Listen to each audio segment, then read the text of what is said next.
All right, here we go. Welcome in, guys. Happy Red Wednesday. My name is Farzin Vasugian. Welcome in to the Chief Zone. Hope you're all having a great Red Wednesday. Hope you guys got your Chiefs flags, your Red Wednesday festivities. Hope you guys got to take part in it one way or another. But obviously, the main event for the weekend will be a little more than 24 hours from now when the Chiefs play host to the Detroit Lions Thursday night to open up the 2023 NFL season. A lot of things to get into here on this episode. Appreciate you guys joining me for this episode of the Chief Zone. Thank you for those who are listening to the archive version on the podcast, whether it's Apple, Spotify, or wherever. For those of you who are listening live, thank you guys. I appreciate you guys joining live on Facebook and on YouTube. Much thanks to everyone who is doing that. Appreciate you guys joining me here. A lot of things to get into. Obviously, as you guys see with the title, we will preview the game between the Chiefs and the Lions. I will give you my prediction for that game. I'm looking forward to giving that on this podcast. Give you guys I know I did it last night in our roundtable podcast, but talk a little bit about the upcoming season, just kind of what I expect from this Chiefs football team moving forward. But the big story today, this one caught a lot of people off by surprise. Chris Jones broke his silence today, and I'm not talking in a social media way. He actually met face-to-face with the media in Kansas City. Yes, in Kansas City. He is in Kansas City today. I don't know if he's still present in this town right now. Nobody really knows about his whereabouts. So we'll get into that shortly. I see you guys in the chat. Scott, what's going on? Aaron, I see you. David, you're on YouTube. Much appreciated. We're starting to get some action in the YouTube side, so that's good. Sean, good to see you on here as well, and I'm sure many more will chime in. I'll read your guys' comments as the podcast goes on. Melissa, I see you. I appreciate it. Yeah, we'll get into that. Let's get into the Chris Jones thing. Why was he in Kansas City? Well, he was because it's Red Wednesday. So as a lot of you guys are familiar, a big part of Red Wednesday, well, it's normally Red Friday, but because the Chiefs play their first home game on a Thursday, they're doing Red Wednesday this year rather than the traditional Red Friday.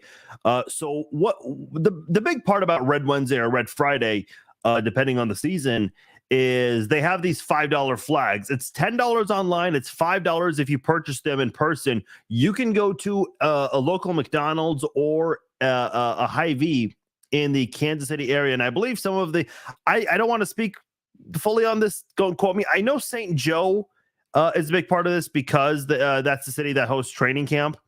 I'm not 100% sure if nearby cities like Lawrence do this kind of thing. So please don't quote me on that. Maybe someone in the chat can help explain this. But one of the big things is you can buy these flags, and all proceeds go to the Ronald McDonald House in Kansas City. Chris Jones was in Kansas City because he went to the Ronald McDonald House as part of his partnership with McDonald's. If you watch the Chiefs preseason games, if you live in Kansas City, you obviously got the local commercials on Channel 41. You would see Chris Jones is in a McDonald's commercial. It's him pushing the sled and he's trying to chase the McDonald's bag, that commercial. So a lot of people were wondering, why is he here? And then once the explanation got out, oh, he's honoring that contract, but not the Chiefs contract. Listen, I can't speak on that. And that's not everyone knows though. I think everyone gets it. Chris Jones did meet with the media, which surprised me. Here are some highlights from his press conference that he did with the media today. By the way, he was walking with two police officers and two of his agents, the Katz brothers, Michael Katz and Dan Katz, were walking alongside him. And some of the pictures that you see online, you can actually see the Katz brothers in the background. Look, man, let me just start off. I'll read to you everything. Let me actually get into it now because I think it'll just make more sense for the flow of this conversation. Chris Jones made it very clear that he's simply, quote, asking for a raise. He also says that, quote, it's always been my goal to be a Kansas City Chief for life, which is good. You want to hear that, of course. Brett Veach has been on the record, or at least he was quoted by one of the insiders saying that the goal for the Chiefs is for Chris Jones to retire a Chief. So the Chiefs want Chris Jones to be a Chief for life. Chris Jones wants to be a Chief for life. So we have that in common right now. So far, so good. Chris Jones has made it very clear that he has been working out and he can play on a moment's notice, evidently. He, on multiple occasions, said that if a deal gets done, he will be playing tomorrow night against the Lions. That's interesting, man. I mean, listen, I don't know. You've not been out there with the team. I'm sure he's in great shape. He looks like he's in wonderful shape. He looks like he's actually lost a little bit of weight. But are you in football shape? There's a difference with that. I don't know. That's the one thing that gets me a little nervous. Andy Reid did say in one of the press conferences a couple of weeks ago that Chris Jones does stay in good shape. So there's that to think about. Chris was asked if he considered doing a hold-in, meaning that, so a lot of you guys asked what a hold-in is on the Facebook page. A hold-in is essentially a hold out. Okay, not a holdout, but the opposite, where you are showing up to practices, but you're not, you still want a new deal. In fact, some players, when they do a hold-in, what they'll do is they'll refuse to do certain drills and activities to prevent injuries. That way, you know, if they suffer an injury during practice, their odds of getting a deal go down drastically. So Chris Jones said that he was asked why not do a hold-in. He was quoted saying, "I could have done a hold-in, but that would have been a distraction." Okay, this is where we start to see some bad PR here. So he doesn't want to do a hold-in because he feels like he would have been a distraction to the team. But posting on social media, telling everyone that, you know, you're gonna hold out until week 8, that's not a distraction. Liking all these weird tweets and posts and responding, giving funny answers, doing these cryptic tweets, those are not distractions. I don't think he thought twice about this one. Yeah, I thought that was very interesting that he said that. He was also asked if he feels like he's letting his teammates down because he has not been practicing with the team.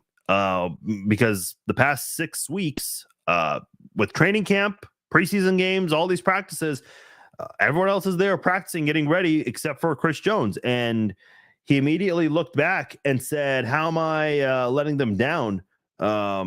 He just simply wanted a raise. You know, I think part of this is the optics here look a little weird. He's saying that he's not letting his teammates down. He says he's been in contact with them. Didn't say specifically who, but everyone's practicing and you're on social media trolling or putting out cryptic tweets.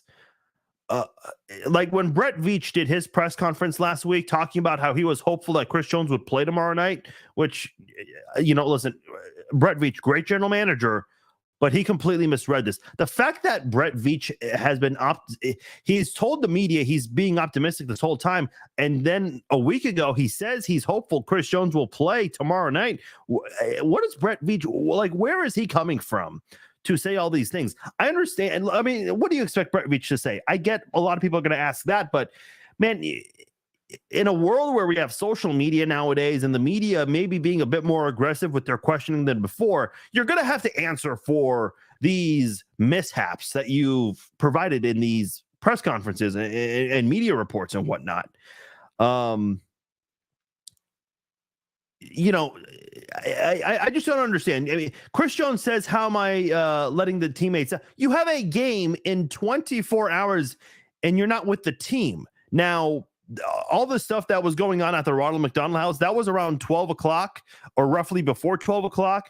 So 6 hours has passed since then. I don't know what has happened in the past 6.5 hours.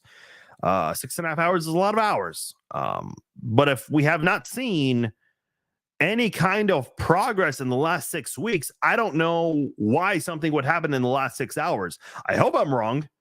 But it just has not been the most encouraging signs so far with his social media. And by the way, the point I was trying to make here, the Brett Veach press conference, right after that, Chris Jones takes to Instagram and posts a picture of himself sitting on the sidelines.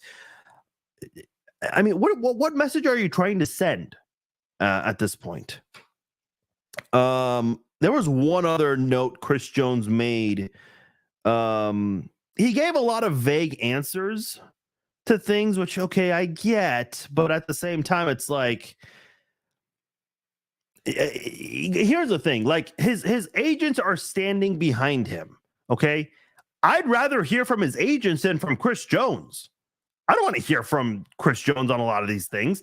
I need to hear from the Katz brothers on these things. And here's the other weird thing is the media, and not that I'm faulting the media on this, but they keep asking Andy Reid and Patrick Mahomes and Travis Kelce about all of these questions about Chris Jones. Why are we asking the players? I don't want to hear from the players about this. I don't want to hear from Andy Reid about this. I want to hear from Brett Veach. But because Brett Veach is a general manager, he is not obligated to do media on a weekly basis. So unfortunately, because of the way the rules work on this, it's Andy Reid who has to stand in front of the podium, look at the media, and take all these questions from them. It even got to a point, and not that Andy Reid was rude about it or anything, but he got a little irate in a soft manner, though, where he was just like, I think it was Nate Taylor of The Athletic. He's like, Nate, I don't care, man. I'm paraphrasing. I'm translating in a way. He's just like, man, I don't give a fuck. We have a game this week. I appreciate him saying that as the mindset. Even Patrick Mahomes, when he was asked about it earlier this week, he's like, yeah, we got a game this week, man. We just, that's where my focus is. What else do you say if you're the MVP? Patrick did say a while ago, a couple of weeks ago, he said, you know, I'm glad he's on my team. We'll welcome him with open arms, which is all great and all. I'm just not sure at this point, if you're Chris Jones, what is the goal? Like, what's the end game here? I know I've asked this before, but this press conference here that has come up, I just think that at the end of the day, you know, this just, I have more questions than answers. I walked away with more questions than answers on this one. And here's my thing. Like, if I could talk to the Katz brothers and I was allowed to ask just one question, my one question would be, look, we have a salary cap. You're limited on how much you can spend money. And I think it's no secret the Chiefs have a lot of top tier players: Mahomes, Kelce, Humphrey, Smith, Tooney, Jones. And then there are guys like L'Jarius Sneed who, pretty soon going to get a contract extension. Nick Bolton, another name I did not put in that mix. You can't pay all of those guys top dollar. Otherwise, you're going to have to, if you're going to, you have to pick and choose who you're going to keep around. Mahomes and Kelce are already taking a discount. We know that. So, at the end of the day, I'm not 100% sure, like, you know, my question ultimately would be, because of the salary cap and all of these key pieces, is there not any consideration to that? Or is it just, hey, give me what I want? Because you have to think about that. If you're the Chiefs, if you're Chris Jones, and if you're Chris Jones's agent, listen, Chris Jones's agent doesn't give a damn about Creed Humphrey. He doesn't give a damn about Nick Bolton. And not like in a horrible way. Like, he's not wishing bad things on other players, but you're looking out for your client first and foremost. But what's the goal? Chris Jones wants to win championships, and he has said that he wants to stay a Kansas City Chief.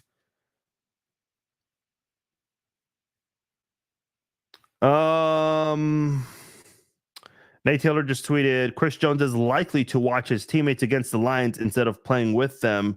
Okay, that's just part of the headline. I thought there was maybe a significant update. It's really not. Well, a couple of you guys have mentioned the Joey Bosa situation here, because that was new today. Is it Joey Bosa or Nick Bosa? Hold on. Bear with me here. I almost shut off the live stream. That would have been bad. We're talking Nick Bosa here. My apologies. I said Joey Bosa. Nick Bosa. So many Bosas in the NFL. His whole situation is he got his new deal. He's now the highest paid defensive lineman in NFL history. I don't think Chris Jones is looking for that. I think it's already been made clear that Chris Jones doesn't want to be the highest paid interior defensive lineman in the NFL, which is good. But still, what he's asking for is just too difficult for Kansas City to meet. Walter commented here, give him the money. Yeah, but with what situation? I'm seeing a lot of people say this, especially blogs out there like SB Nation. Someone sent me this article from SB Nation saying that, the Chiefs just need to suck it up and pay Chris Jones. It's not that the Chiefs don't want to pay Chris Jones. They don't have the funds to do so this year. Now in the future, okay, yeah, they do, but then that puts them in a really bad spot and kind of hurts their odds of keeping Creed Humphrey and Trey Smith. You got to protect your franchise quarterback. Chris Jones, that guy is pretty damn talented. He wins a lot of one-on-one battles more than anyone in the NFL. But, at some point, do you have to have the number one guy when it comes to one-on-one battles on the defensive side of the ball? Or do you need to protect your quarterback more? You have to pick and choose with these things. Cole is asking, do you agree that he would be ready for game one without practice? See, this is a really good question here. A lot of people, and I don't mean to dance around this question, Cole. I'll get to your question in a second. But a lot of people have been saying during the training camp, towards the end of training camp, saying Chris Jones doesn't need training camp. Do those people still think this is about training camp? Because people thought he would hold out and come back once the St. Joe portion of training camp was over. We're 24 and a half hours away from kickoff, folks. He's not with the team. And listen, maybe something can happen in 24 and a half hours, but if it does, Cole's asking, and I think a lot of people have the same question, does he show up for the first game?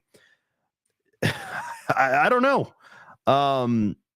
Spags did a press conference last week and talked about needing to be in football shape. And I've been saying the same thing for a few weeks now.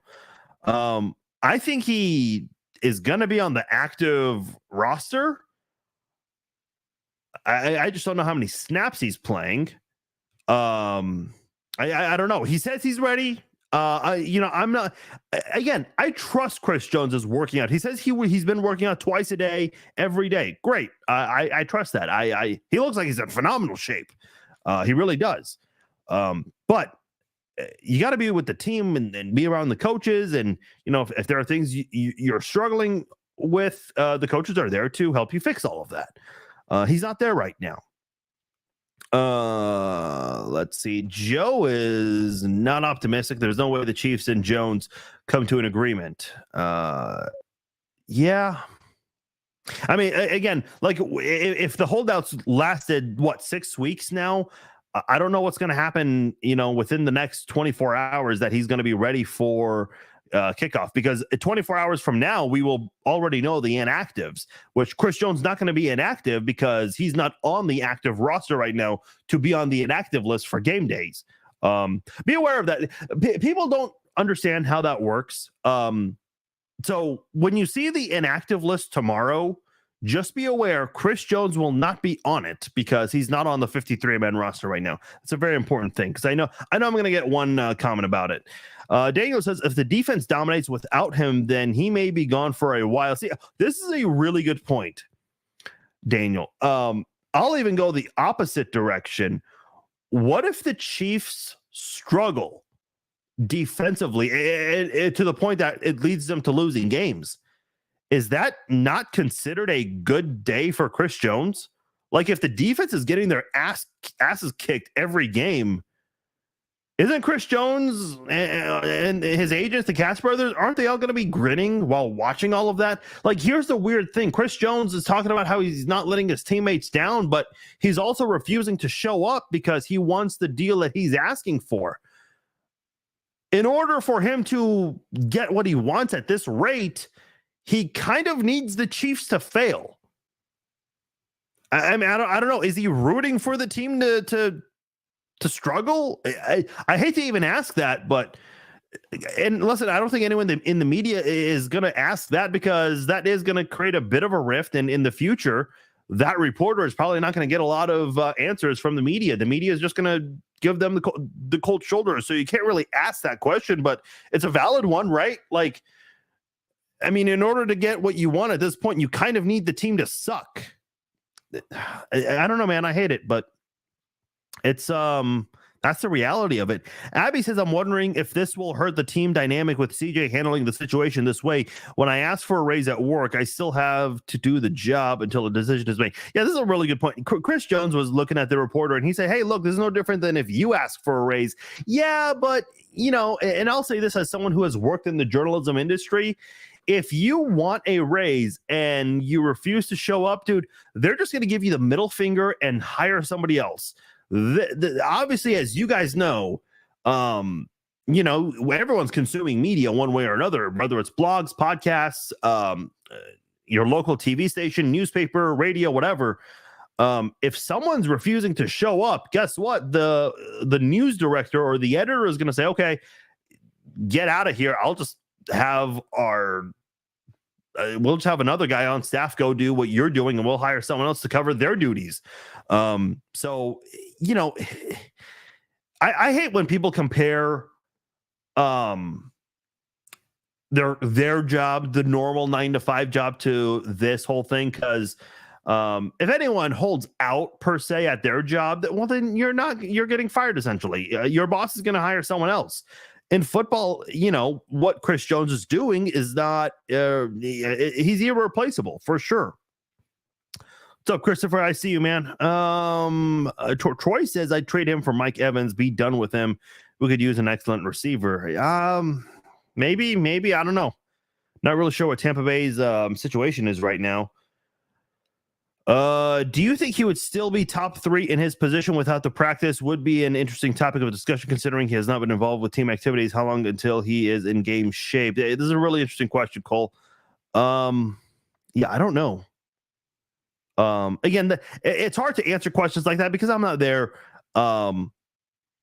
You know, watching Chris Jones as he's training without his teammates. And even if I was there, like, okay, he's lifting weights, he's, you know, getting the cardio that he needs in.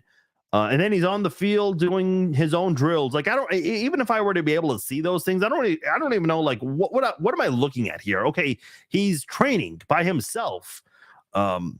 He says he can play. Yeah, sure. I mean, I can play too for $1.3 million per game. Is that what his weekly paycheck is?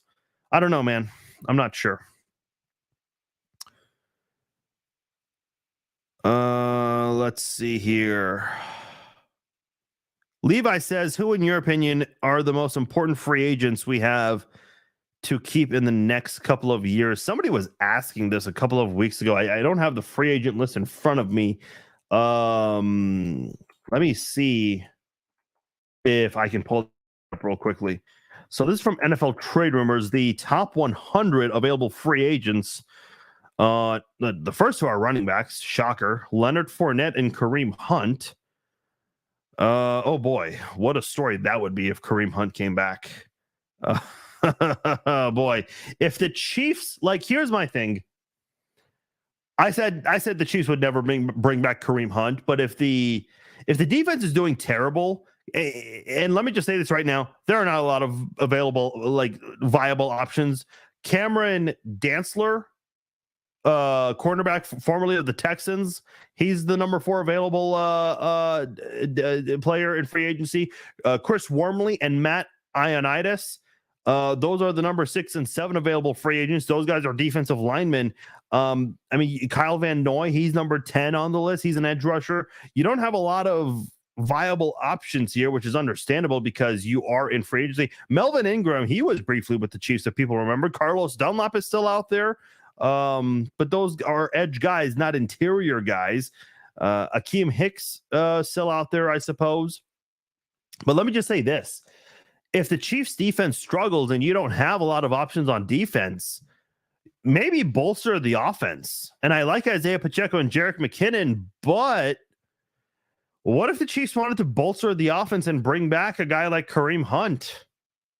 I don't think it would happen, but let's remember something.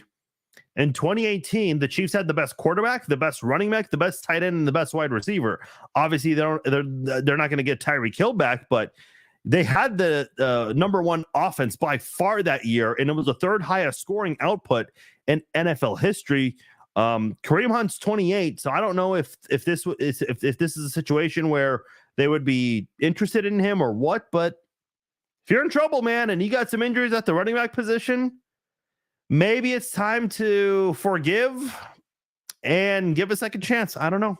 I never thought I would say that, but I suppose. Levi, still got your comment up. I suppose that's still a thing there.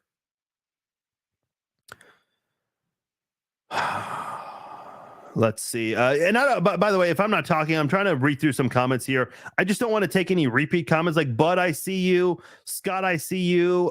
Julie. Don't think I'm ignoring any of you guys. It's just we've seen a lot of repeat comments, so I don't want to really do a lot of that.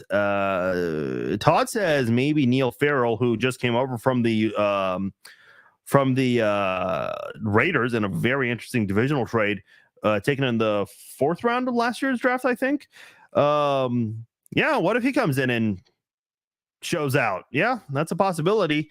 If you look at the Chiefs' depth right now, I mean, who would be your main guys? Derek Nottie, and who would be the other guy? Is Wharton going to play? I don't know. I'm not sure. We'll maybe get into that when we do our game breakdown. But yeah, you gotta maybe think about that as well. 100% Kelsey.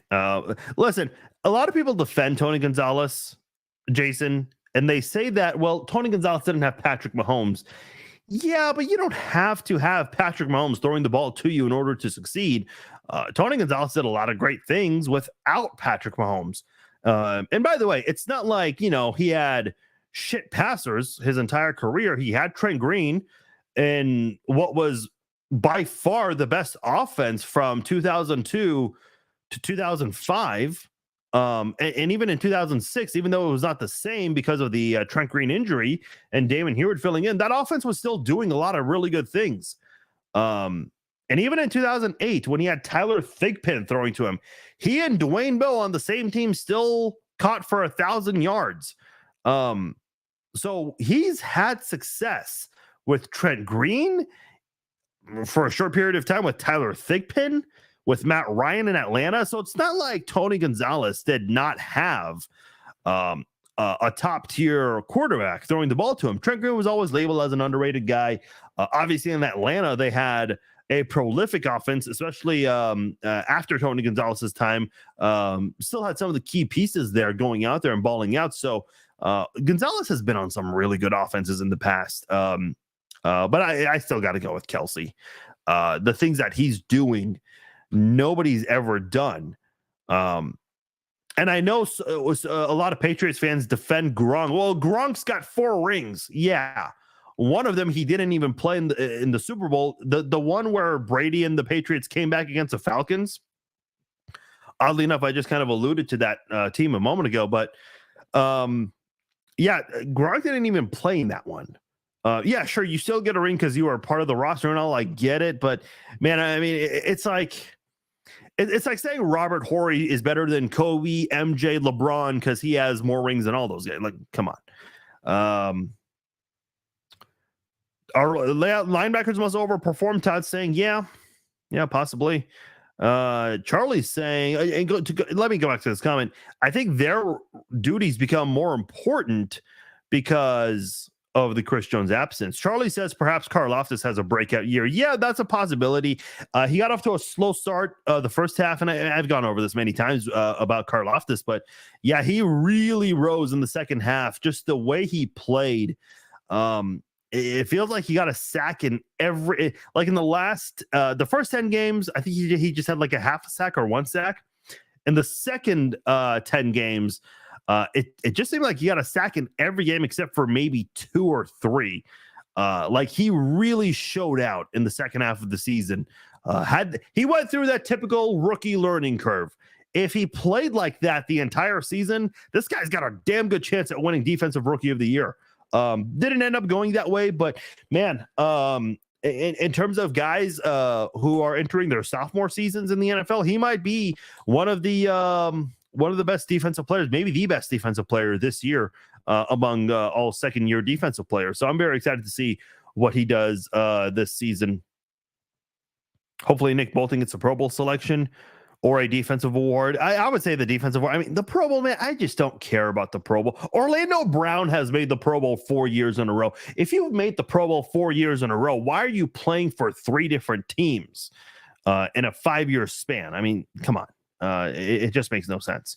Yeah, but to wrap up with this whole Chris Jones thing, look, dude, I just don't know. Like, where do your priorities lie? You say you want to be a Chief. You say you're not letting your teammates down, but there's a game in 24 hours and you're not there. So, again, I walked away from that press conference with more questions than answers. Hopefully the two sides can figure it out, man. Because listen, I think the Chiefs can still succeed without Chris Jones. I put this out there and some people got upset. The game where the Chiefs came back 24-0 in the playoffs against the Texans, Chris Jones was not available in that game. He was inactive. And by the way, a lot of people comment to say, well, it's the Texans. Yeah, a Texans team in the playoffs that won the previous week. It was a divisional round.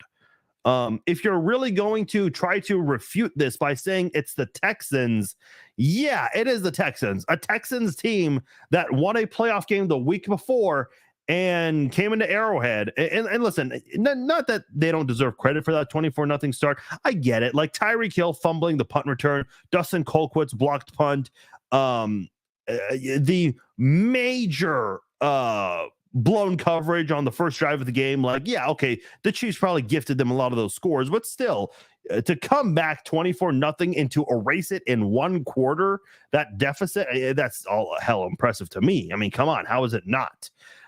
Name me, listen, we've seen comebacks before, but who has erased a 24-point deficit in 10 minutes? Who does that? I'll tell you who. Patrick freaking Mahomes does that. Look, let me say this, because Travis Kelce, he's listed as questionable, and I guess this is a good time to start talking about tomorrow's game. But sorry, I was just reading an update from Matt Derrick, nothing significant. But yeah, obviously I want Kelce to be out there. At the same time, and I don't want people to twist my words. I know someone's gonna do so, but there is a part of me that wants the Chiefs to play this game without Kelce, and here's why. There's always this narrative with Patrick Mahomes. I don't get it with this guy. The criticism around him. Oh, well, he's only good because he has Tyreek Hill and Travis Kelce. Well, Tyreek Hill gets traded. Oh, well, he has Kelce. Oh, and Andy Reid's a great coach. Andy Reid's the reason why. Okay. So he loses Tyreek Hill. He has a record-setting year, an MVP year, and people still don't want to give this guy credit for whatever reason, which I think is hilarious. Well, now he's going to be without Travis Kelce. Maybe. Man, I'm kind of hoping he'll be without Kelce. I'm not going to lie. Like, I would not be mad.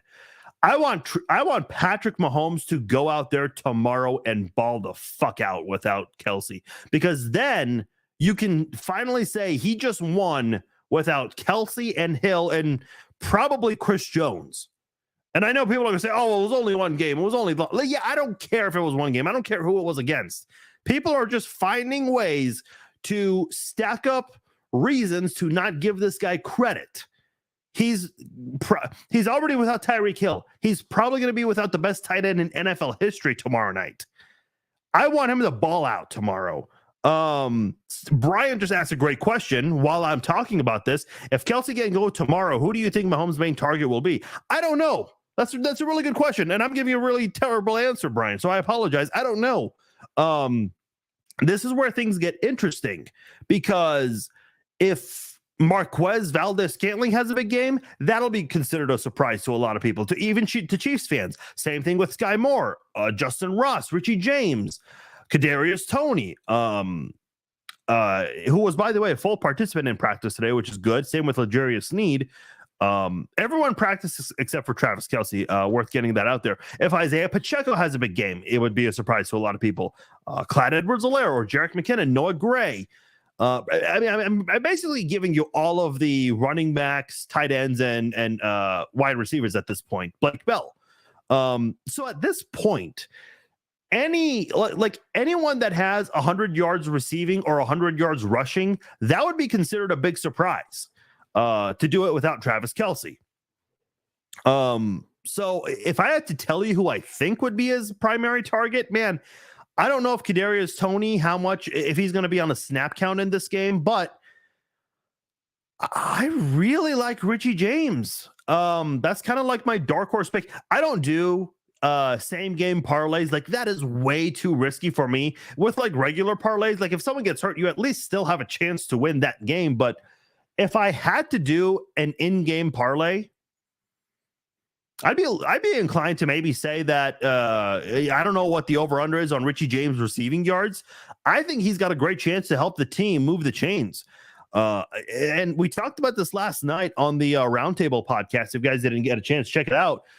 I think it was Mark. He asked, could they run more in this game?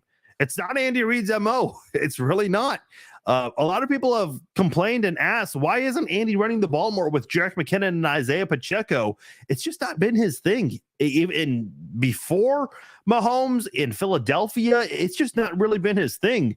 There have only been a couple of games during his time as a Chiefs head coach where the Chiefs have ran the ball far more where they threw it. One that comes to mind was that weird game. It was supposed to be a Thursday game between the Chiefs and the Bills, but because of COVID, it got pushed back to like a Monday or a Tuesday. If you guys recall that one, the Chiefs went run heavy in that one. That's the last time I can recall off the top of my head where the Chiefs went run heavy. I said today. I keep thinking the game's tonight, which would be in 12 minutes if it was. But I'm sure a lot of us would love it if it was tonight. I sure the hell would.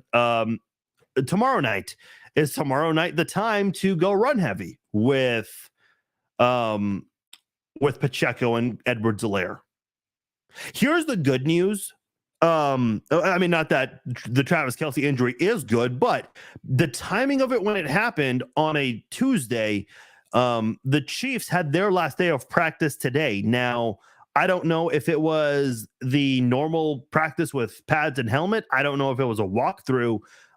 Whereas the Detroit Lions, today was a travel day for the Detroit Lions. Andy Reid, who is an offensive genius,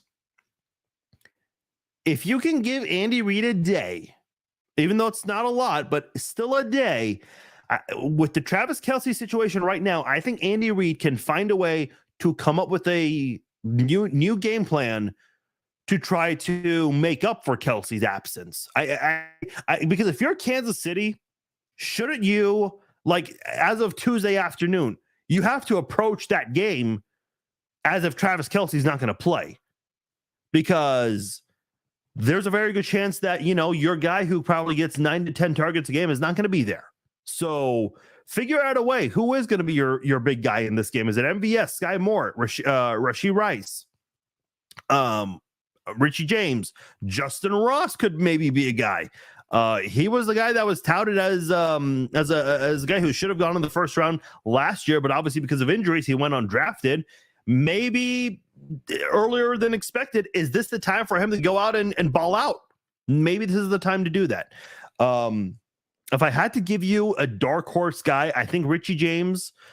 I think Jerick McKinnon gets involved a lot more. I think Clyde Edwards-Helaire, who's done some good things in the passing game, I think he might go out there, get involved more than expected. It's hard to predict who it's going to be, though. You could ask any sports, every sports person in town that does talk radio or TV, Casey Star, whatever, who you think is going to be the biggest offensive weapon for Mahomes in this game, you're going to get a lot of different answers. I think that would be a great poll question. That just gave me an idea. So yeah, it's going to be pretty interesting, and I'm looking forward to see what the Chiefs do with football season coming up. Football season kicks off tomorrow. If you guys haven't gotten your tickets yet, go to SeatGeek.com. That's a great place to get your tickets. And if you have never purchased from SeatGeek before, I've got a little gift for you. You can get $20 off when you use my promo code Farzine, just my first name, Farzine, at checkout. So if you want to go to a football game, you want to go to a concert, whatever it is, use my promo code Farzine. You'll get $20 off your first purchase from SeatGeek. Again, this promo code is only eligible for those who are first-time customers of SeatGeek. So go to SeatGeek.com, use my promo code Farzine, and get $20 off your first purchase from SeatGeek. All right, let's get into the Detroit Lions here because this is a team that has a lot of hype coming into this season. A lot of people are keeping their eyes on Detroit. I have Detroit winning the NFC North, by the way. I think they can go out there and dethrone the Vikings in that division and try to make some noise in the playoffs. I think they've got a chance. In fact, I think I saw earlier this offseason that they have sold more season tickets than ever before. So there's a lot of hype for the Detroit Lions this year. And what a way for them to try to prove themselves and to everyone else against the reigning Super Bowl champions. At first, this game, like when the NFL picked the Lions of all teams, I was like, really? When you could have had a Super Bowl rematch, when you could have had an AFC championship rematch, I still think it should have been a Super Bowl rematch or an AFC rematch. And if it's not either of those two, should have been a divisional rival game. Nope, none of the above. The Bills, a non-divisional conference rival. Nope, not even them. The Detroit Lions, who honestly was on the bottom of my list, the very bottom of my list of teams that would have been selected for opening night at Arrowhead. But here we are. You have Jared Goff, who's had a really up and down career. He's got an interesting group of wide receivers to work with. The big one on his offense right now is Amon-Ra St. Brown. This is someone who has a lot of speed. His offensive grade, the second best at his position at wide receivers. So, the defensive backs for Kansas City, guys like L'Jarius Sneed, Trent McDuffie, Jalen Watson, Josh Williams. Those guys are definitely going to be challenged. And I'm very curious to see how Justin Reid and Brian Cook do this year. Justin Reid, he's talked a lot about putting in a lot of work this year to try to improve and play better. I think he was a little underrated and underappreciated last year. In that Bengals game in Cincinnati, he was not targeted once in that football game. And I think that's telling, considering that's an offense that has Tyler Boyd, T. Higgins, and Jamar Chase. Brian Cook, I really like. This was, if you guys listened to my draft preview last year, Brian Cook was one of the guys I mentioned that I hoped the Chiefs would draft. And they ended up drafting him in the second round last year. Obviously, he didn't play a whole lot on defense because he was backing up Juan Thornhill. Well, Juan Thornhill has now moved on to the Cleveland Browns, and that has opened the door for Brian Cook to now play more. My favorite play from Brian Cook last year was when he tipped the pass that Joe Burrow threw and tipped it to his teammate, Josh Williams. Two rookies right there. Brian Cook going out there and tipping the pass, and Josh Williams securing the ball, not allowing it to hit the ground for an interception. And that was, if I'm not mistaken, I think it was close to the end zone too. Like, and I can't remember who he was targeting. I want to say it was Jamar Chase. If that's a catch, he's either scoring or he's going to come damn close to scoring in that one. So I'm excited to see what Brian Cook is going to do in his first year as a starter. This guy he's getting all of the first team reps all off season, which is huge. That can go a long way. You look at the offensive line for the Detroit Lions, their strength definitely at the 2 tackle spots.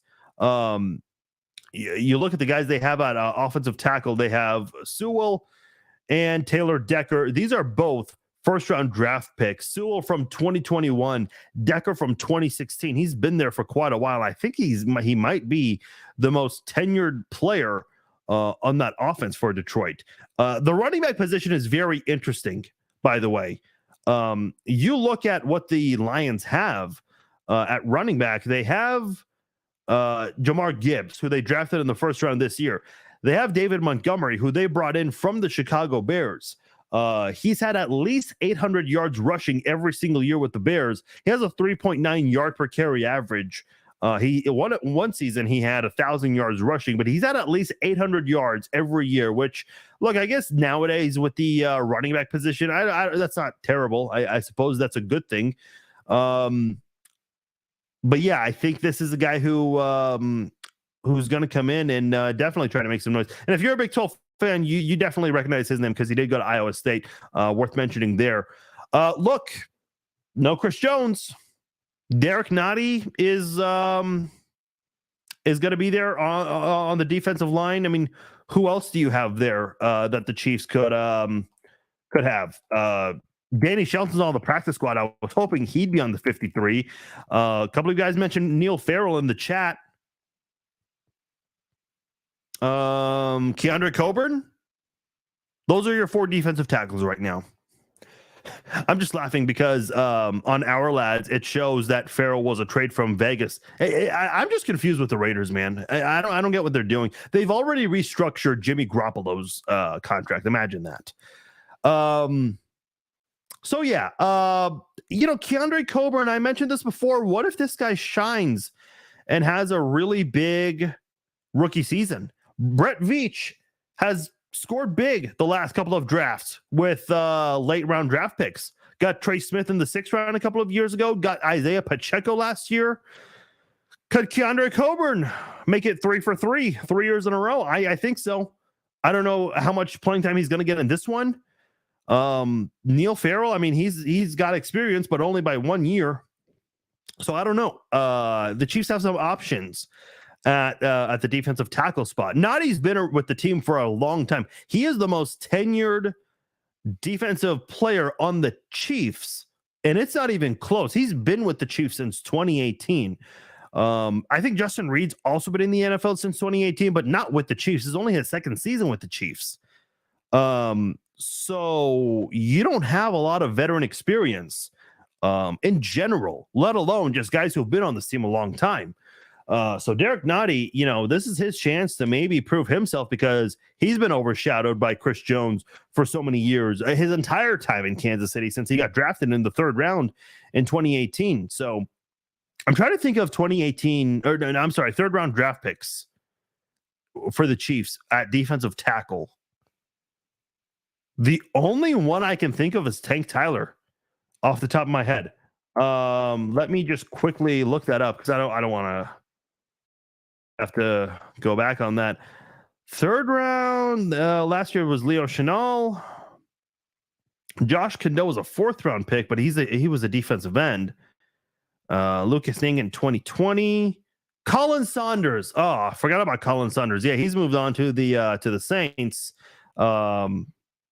Derek Nottie in 2018, but before Derek Nottie, who was it? Chris Jones in the 2nd round, though they used him as a defensive end first because they were in the 3-4 at the time. Yeah, I'm looking through. They had Dontari Poe in 2012, but he was a 1st round pick, not a 3rd round pick. Yeah, you would have to go back a while. Yeah, their last third round pick before Derek Nottie was Tank Tyler. Interesting. Yeah, Turk and Tank. Remember Turk and Tank? They got featured on Hard Knocks a bit. That was a nice little nickname for the duo, but unfortunately didn't pan out to anything here. I'm just skimming through some of the text or comments here, I should say. Yeah, let's switch over to the other side of the football. We've already covered the Lions offense up against the Chiefs defense. I'll mention this. Sam Hayes from Pro Football Focus was on my podcast last night, and he talked about how Leo Chenal is on the depth chart ahead of Drue Tranquill, which I think is very interesting. Drue Tranquill is one of the better pass cover linebackers. But I guess, maybe in this game, the Chiefs are going to be expecting more run than pass. And listen, if you're Detroit and you don't run the ball, you're dumb. You are dumb. I expect a run-heavy Detroit team tomorrow night. I really do. And I think the Chiefs are going to have a hard time. I think they'll have some stops, and I think they'll have some struggles at different times throughout the night.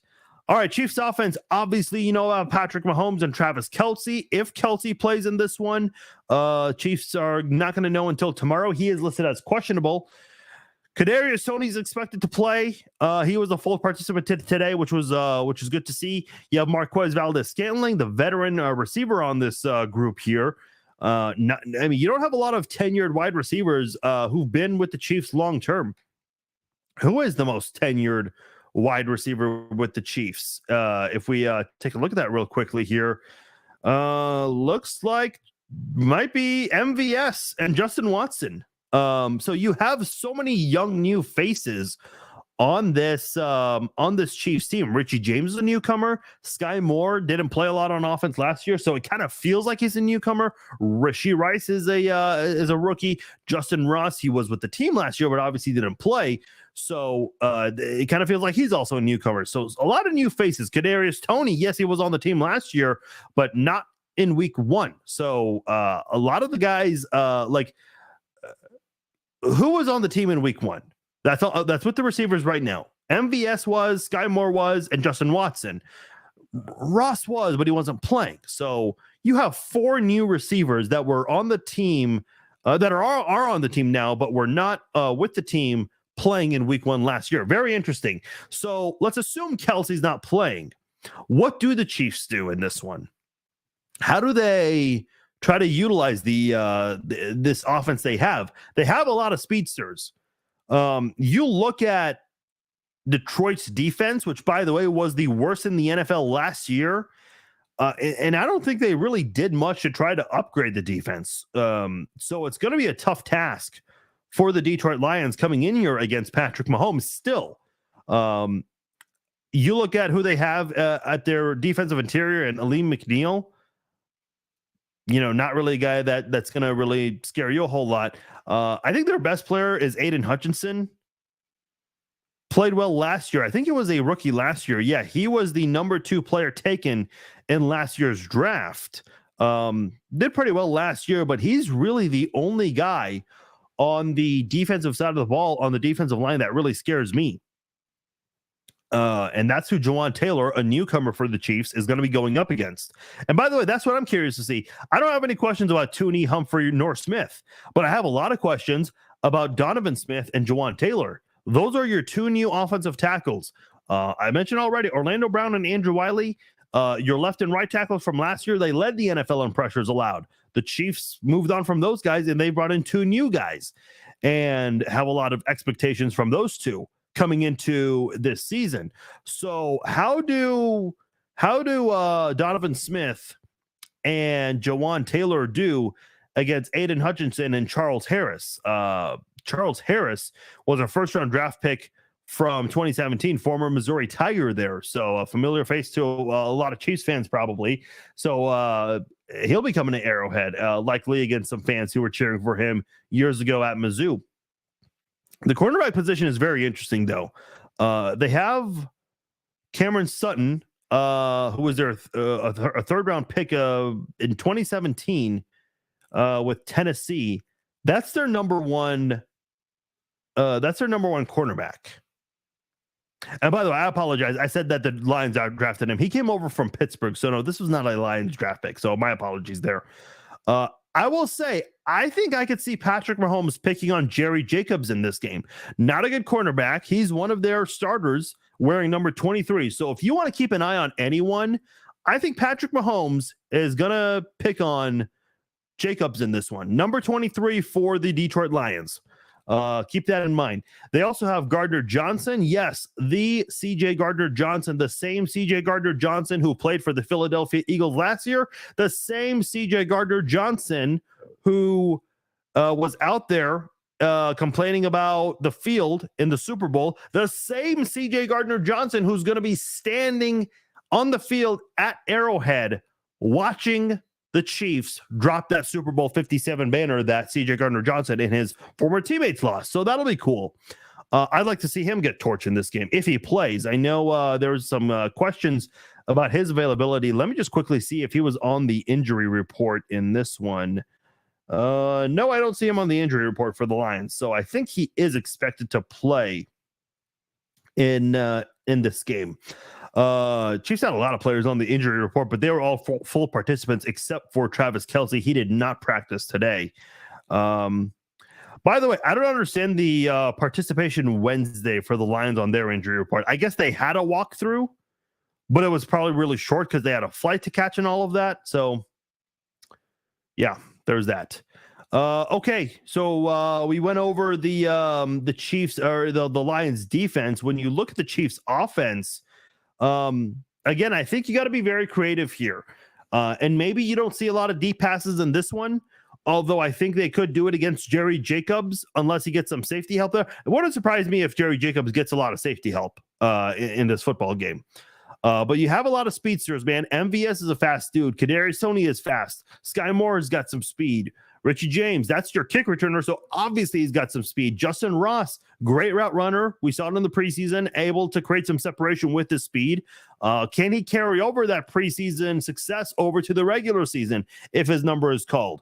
It would not surprise me if 7 receivers are active. Obviously, not all 7 receivers are going to get 100 yards and all of that. It's just impossible, obviously. But it would not surprise me if Richie James just ended up being that dark horse hero in this football game. I can see Richie James having that kind of game because you kind of need to hit them with the unexpected in this one. My number 2 dark horse hero for the Chiefs offense, I kind of wonder if it would be one of the running backs, whether it's Pacheco or McKinnon.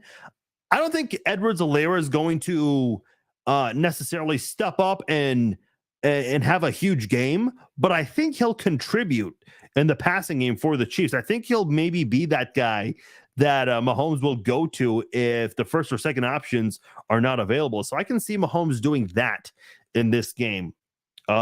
Here's my key, though. Again, I'll go back to it. Donovan Smith and Jawan Taylor, your 2 new offensive tackles. If those guys can protect Mahomes and give him the time he needs, I think that's all that's needed for Mahomes in this one, because you have receivers that are pretty damn fast and can go out there and get open. And if you can do that, you got a good chance at winning this football game. Really good chance. I say the Chiefs win. I think Mahomes will do just fine in this one. I think Pacheco will surprise some people. I think Richie James will surprise some people. I think Kadarius Toney might have a solid performance in this one too. I'm going to go 38-27 Kansas City. I just think at the end of the day, Patrick Mahomes has an insane track record for week 1 games. He's never thrown an interception in week 1. He's never lost a week 1 game. He's 5-0 in week 1 games. And in those 5 week 1 games, he has won AFC Offensive Player of the Week 3 times. So keep that in mind when you look at, when you watch this game. I was about to say Sunday night, Thursday night, tomorrow night. By the way, I wish I was at Arrowhead. If you're going there tomorrow, cheer loud, man. Have a damn good time, because I sure as hell would if I was going. A couple of week one games I want to go over here. Browns and Bengals. Okay, the Bengals are obviously the biggest threat to the Chiefs in the AFC. The Browns are 2.5-point underdogs here. Man, that Orlando Brown one, I mean, I think they're going to be in for a rude awakening. Is Myles Garrett playing in this game? Excuse me, because if he is, this is going to be a long day for Joe Burrow. Again, he's obviously coming back from that injury. Didn't play in the preseason. I think it was the first day or second day of practice. And by the way, the media even noted that Orlando Brown was getting destroyed by Hendrickson in practice. Man, if you're struggling that much against your teammates in practice, dude, it's going to be a long season. Not that Chiefs fans are shocked by this. I mean, they're just not. Eagles, Patriots. Okay, this is intriguing because there's a huge deal being made about the fact that the Super Bowl losers don't end up returning to the playoffs. Or some weird stat. I don't know what it is. No, that's not right, because obviously Joe Burrow made it in the playoffs last year. The Chiefs made it the year before. Yeah, I have that stat screwed up. Sorry about that. But there's some weird stat. Maybe you guys can help me out with that one, where the losing team, I think it's the losing team not able to make it back to the Super Bowl. Some weird stat like that. But anyway, you got the Eagles. Obviously, they blew that lead in the Super Bowl. They're playing a Patriots team that, honestly, look, man, this is a make or break year for Mac Jones. And I'll give you a bold prediction right now. I think this is Bill Belichick's final year coaching in the NFL. I think he's got to step it up. I just don't know at the end of the day if he has anything left. And if the Patriots struggle, I think you got to move on from Belichick. And I think you also got to move on from Mac Jones. I thought Mac Jones did good his rookie year. I really do. He got off to a very slow start, probably a lot of pressure because he was tabbed as the next Tom Brady in that area. But, you know, he eventually picked it up, and the Patriots played great football, but they just collapsed in the last few weeks that year. So I'm curious to see what the Patriots do in this one against the reigning NFC champions. Sunday Night Football, I think, is going to be interesting. I have a lot of doubts about the Cowboys. I just do. I'm sorry. I'm not sold on them. A lot of people think they could make it to the Super Bowl this year. How?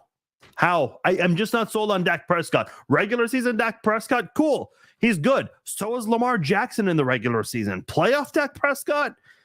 Give me the other team. I'm just not confident in the Cowboys. But the Giants, this is an interesting team that made it to the playoffs, and Daniel Jones had his best game against a Vikings team that I thought who the Chiefs would have met in the playoffs. And the Vikings were battle tested last year, and they were perfect in one-score games. I think 7-0 or 8-0. So I'm very curious to see how the Giants try to build off of last year's success.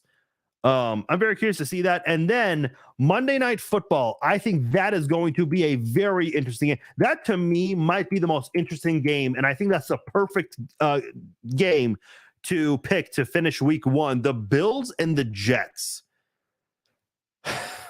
Oh, boy. The Bills, I mean, where do you start with them? Obviously, just heartbreaking endings the last 3 years. First, it was the AFC Championship game, the divisional round, the 13-second game. We know a lot about that. And then the divisional round again, where they lose to the Bengals in a really, they just looked bad in that game. And then all the Stephon Diggs drama. Meanwhile, the Jets, they looked great last year. They actually looked like they could have won the AFC East, but they just fell apart. Mike White was not playing as well. Zach Wilson, I mean, he's just not it. He just isn't. And his comments really cost him as well. Now they've got Aaron Rodgers with a change of scenery here. They've got a lot of new faces at receiver, and they feel like this is a team that can maybe move into the right direction.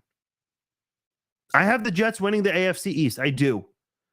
If they had Aaron Rodgers in those last 6 games where they were in position to win the AFC East and then just crash into a wall, I think they hold on to that lead in the AFC East. I really do. A lot of people hate the hype that the Jets are getting. And some people are wondering, could the Jets be like the Broncos last year where they got overhyped? I don't think so. I really don't. Aaron Rodgers might be one of the smartest quarterbacks in NFL history. Let me just look up best QB rating in NFL history. I know Patrick Mahomes is number 1, I think. Let me quickly look it up. Aaron Rodgers is like number 2 on that list. Yes, Patrick Mahomes, according to Pro Football Reference, is number 1 with a 105.7 rating. Aaron Rodgers is number 2 at 103.6. By the way, if you're wondering the others, it goes Deshaun Watson, Joe Burrow, Russell Wilson, Jimmy Garoppolo. What? Drew Brees, Kirk Cousins, Dak Prescott, and Tom Brady. That's your top 10 right there. Aaron Rodgers has one of the sharpest quarterback minds in the NFL. There's another thing I want to look up real quickly. I don't know if we can look up touchdown to interception ratio. It would not shock me if Aaron is number 1. Yeah, he is number 1 by far. At 4.52 with his TD /INT ratio. Number 2 is Patrick Mahomes at 3.92. And then there's another big drop off with Russell Wilson at 3.14, and then Tom Brady at 3.06. Yeah, it does not shock me that Aaron Rodgers is number 1 in that category. This is, by the way, according to Football Database. So I think that's someone right there who is going to take the Jets, and he's going to lead them in the right direction. I really do. A lot of people just aren't buying into the hype with Aaron Rodgers and the Jets. I can understand that because the Packers did look bad last year, but I think they stepped up towards the second half. And the Lions, preventing them from making the playoffs on Sunday Night Football, which I thought was a weird game to pick for Sunday night. But hey, look, the Lions, they're coming into Kansas City trying to build off that nice finish to their season last year. Yeah, your season may have been finished right before, but yeah, you still want to go out there and play spoiler for your division rival, and they did exactly that. Kansas City did exactly that in 2009, if you guys remember, where the Broncos had Josh McDaniels, and they started 6-0, and then they all of a sudden started losing a bunch of games, and they had to win their last game of the year in order to make the playoffs, and Jamal Charles and Derek Johnson just absolutely destroyed the Broncos. Jamal Charles ran for 259 yards, and Derek Johnson had 2 pick sixes. That was I know that was one of the among the dark years in Chiefs history, but that has to be like one of the best games in Chiefs history. If you ask me, what are some of the best single game performances in Chiefs history? Jamal Charles and Derek Johnson, and it comes from the same game, that game right there. So the Chiefs obviously built off that, and they won the AFC West the following year, which was awesome. But anyways, you look at the Lions coming in. This is a team with a lot of hype, and they want to get off to a good start. It would mean a lot to them if they could do that against the reigning champions. Meanwhile, for Kansas City, I think you gotta maybe relax, understand that, the offense is going to get off to a slow start, but once you can figure shit out, I think this Chiefs team will get going on offense. Defense will have its ups and downs tomorrow. But I think it's important to set the tone, and hey, that 12th man, banner night, I think everyone's going to be fired up. Would not shock me if people are already lined up at Arrowhead. It'll be a good night tomorrow. I had the Chiefs winning 38-27. I think they go 15-2 with a Super Bowl win, winning it all in Las Vegas. Looking forward to that. All right. I am out of here. You guys, thank you again. By the way, I see some of you guys' comments. Zane says, I keep missing your lives. No, it's okay, man.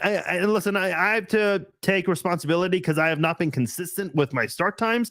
I got to pick a start time, and do it every single time, every single week. There are obviously like emergency podcasts, like yesterday with the Travis Kelce injury.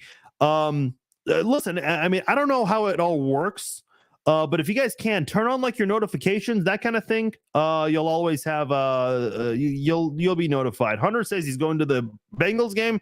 That'll be awesome. Club seats. There you go. Cincinnati Bunghole says, by the way, this is a proof that this account is not me because I'm here talking to you guys. I could not listen. If my life depended on it, I could not type and talk at the same time. I just couldn't. You guys have seen me look at notifications, looking at updates while doing this podcast. Sky is going to have a big game tomorrow. Mike, mark my words. Okay. Hey, I think that's ideal. He was your second round pick last year, so why not? Josh Allen is one of the most overrated players in the NFL. See, here's the thing, because last year, the Bills were tabbed as this team that's invincible. They got the best roster. They have the best personnel. I'm like, wait a minute. They're great. But I think this is I think people are honestly like overrating this team somewhat. And by the way, look at Doc Rivers. He got fired after the 76ers keep finishing at the same place in the playoffs over and over and over again. It would not surprise me if Sean McDermott gets the axe very similar to Doc Rivers. It would not shock me one bit. So yeah, I'm predicting 2 head coaching changes in the AFC East this year. Those are my predictions right there. I'll read a couple more comments. Lewis says Jets and Lions biggest hype busts. Yeah, the Jets are the biggest. The Jets and Lions, the teams from each conference, AFC and NFC. Yeah, they're getting the most hype for teams that are going to improve the most. I don't know, man. I don't agree that they're hype busts. The Lions, it just depends on their defense. Like if the defense can step up, I think they've got a very good shot to not just win the division, but go far in the playoffs. I have them making it to the NFC. Connor says, ironically, Jamal Charles had an unforgettable fumble also against the Broncos. Oh, man. He also had an unforgettable fumble against the Chiefs as a member of the Broncos on Monday night. Remember that one? I don't, because I was on a flight. I was trying to watch it on what was it, American Airlines, I think, and their Wi-Fi was just awful, just all-time bad. So it's funny because on my way back, I was flying back from Charlotte. Previously, I was in Mexico, so my connecting flight was in Charlotte. But it's weird because I was just refreshing the box score because I couldn't really watch the game. The plane was flying not above Arrowhead, but more adjacent. So I'm refreshing on my phone, and it takes forever to refresh because, again, the Wi-Fi was horrible. I'm looking out the window at Arrowhead. I'm like, man, I would love to know what the hell is happening this exact moment right there. It turned out to not be the most exciting of Monday Night Football games, so it didn't really miss too much. I remember Tyreek Hill threw an interception on a weird trick play attempt, and then the Jamal Charles fumble. Those are probably the 2 big things that happened in that game. All right. Now I'm going to sign off here. Big thanks to all of you guys once again for downloading and listening to this episode of the Chiefs Zone. If you haven't done so already, please subscribe to the podcast, whether it's on Apple, Spotify. If you missed the live versions, you can go back on the podcast versions, or you can watch the archived versions on Facebook and on YouTube. If you guys haven't done so already, if you could please go to the YouTube page, youtube.com/@thechiefszone. Please subscribe to the Chiefs Zone YouTube channel. We're going to start using that a lot more. Going to be uploading some shorts on there. So if you haven't done so, please subscribe to that. Would greatly help out as we get the 2023 season underway. Yes, ladies and gentlemen, you made it through the off season. The 2023 season starts tomorrow night. If you're going to be at Arrowhead, cheer loud. Have a damn good time. Enjoy the game tomorrow. I will talk to you guys Friday. We will not do a post-game podcast tomorrow night. It's going to be too damn late. It'll be Friday morning. Talk to you then. Take care.